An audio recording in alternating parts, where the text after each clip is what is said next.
Bonjour. Ce matin, vous tentez un premier bilan de l'année écoulée.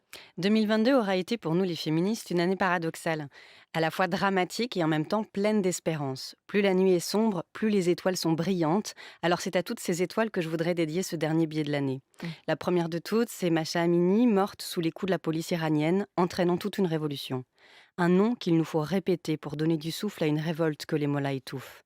Je pense aussi à Emin Kara, militante des droits des femmes kurdes, qui, après avoir combattu l'État islamique à Kobané, est morte la semaine dernière sous les tirs d'un raciste forcené, nous rappelant combien nous les avons si peu protégées. C'est le cas de toutes les femmes réfugiées d'ailleurs, et particulièrement des Afghanes qui ne reverront jamais les bancs, ni de l'école, ni de l'université, ni notre main tendue avec un visa d'entrée. Je pense encore à Nancy Pelosi qui tire sa révérence cette année, et à toutes les Américaines qui se battent État après État pour contrecarrer la Cour suprême et sa volonté d'en finir avec l'IVG. Enfin, je pense aussi à Molka, Dominique, Madeleine et aux 104 autres victimes de féminicides conjugaux qui auront été, encore une fois, trop nombreuses en France. Une année pas très féministe alors. Et pourtant, le désir d'égalité et de liberté des femmes n'est pas retombé. 5 ans après MeToo, les commissariats et les tribunaux ne désemplissent pas de femmes qui demandent justice. Le MeToo politique aura réussi à fissurer un peu les digues du pouvoir, mais plus puissant que les vents contraires, c'est la lâcheté ordinaire de nos politiques qui freinent des quatre fers. D'un Jean-Luc Mélenchon incapable d'en tirer les conséquences pour son dauphin préféré, ou d'un Emmanuel Macron tout à fait capable, lui, de renommer des ministres dénoncés. Mais il a aussi nommé une femme première ministre. Ça ne suffit pas en soi à compenser l'absence de projet pour faire progresser l'égalité, mais ça mérite pourtant d'être souligné. Reste que pour moi, la plus belle nomination de l'année, bien sûr, c'est Annie Ernaux, notre prix Nobel. Mmh.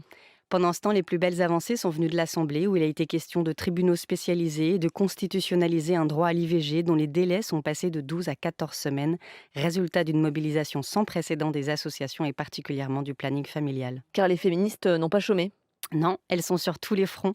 Au téléphone, par chat ou par application, c'est Brigitte, Mina, Inae, Diata, Manu, Marilyn et tant d'autres sur le terrain, et avec toujours si peu de moyens.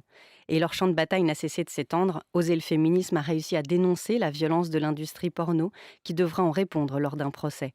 D'autres se sont attaqués aux youtubeurs et aux influenceurs et aux violences sexistes et sexuelles d'un Léo Grasset ou Norman Tavo, alors qu'Amine Morito était enfin condamnée. C'est finalement ça, le bilan de 2022. Des femmes qui ne sont pas prêtes à retourner au silence de leurs larmes et à leur côté, des féministes qui n'ont pas prévu de rendre les armes. Alors à bon entendeur, salut. Merci Anne-Cécile Maillefer. Bonne fin d'année, à vendredi prochain.